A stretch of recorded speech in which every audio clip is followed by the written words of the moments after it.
Tu imagines des panneaux installés sur ton toit capables de fabriquer de l'eau potable à partir de LIR. Ce n'est pas de la magie, mais une technologie émergente appelée Atmospheric Water Harvesting, la récolte d'eau dans l'atmosphère. Le principe est simple, l'air contient toujours de l'humidité.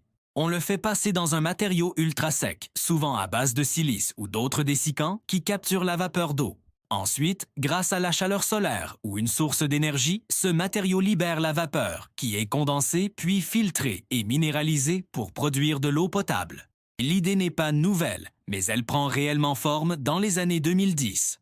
À l'Université d'Arizona State, le chercheur Cody Friesen développe des panneaux capables de produire de l'eau grâce au soleil et à des matériaux absorbants. Il fonde Zero Mass Water, devenu aujourd'hui Source Globale, qui commercialise les fameux hydropanels. Des autres entreprises se lancent également. Watergen en Israël, qui produit des machines capables de fournir de quelques dizaines à plusieurs milliers de litres par jour. Ou encore, Uravu Labs en Inde, qui utilise des sels liquides et la chaleur solaire pour créer de l'hypoanonino de manière 100% renouvelable. Et qu'est-ce que ça donne en pratique? Un système domestique source avec 2 hydropanels produit généralement entre 4 et 10 litres d'eau potable par jour selon le climat.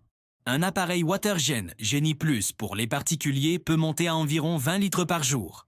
Les plus gros modèles industriels de Watergen produisent plusieurs centaines, voire plusieurs milliers de litres par jour. Assez pour alimenter un village, un hôpital ou une école. Côté prix, un kit de 2 hydropanels source se situe en général entre 4 000 et 6 500 $, avec une durée de vie de 10 à 15 ans.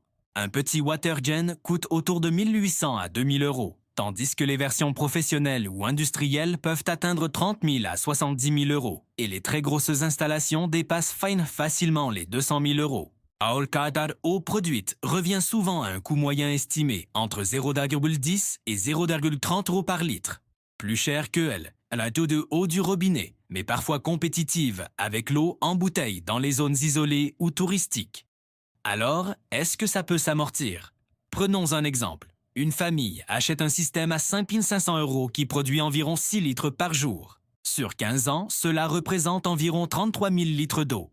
Si cette même famille achetait de l'eau en bouteille à 0,33 L, elle dépenserait près de 10 000 € sur la même période. Dans un endroit où l'eau du robinet est chère ou non potable, le système peut s'amortir en 8 à 10 ans. Mais dans les pays où l'eau du robinet est très peu chère, ce n'est pas vraiment rentable. Ceci est surtout un choix écologique ou une solution d'indépendance. Est-ce que ces machines vont sauver le monde? Pas seules.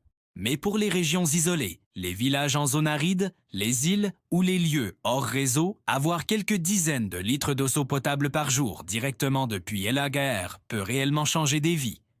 Et toi, tu en penses quoi? Gadget inutile ou révolution écologique?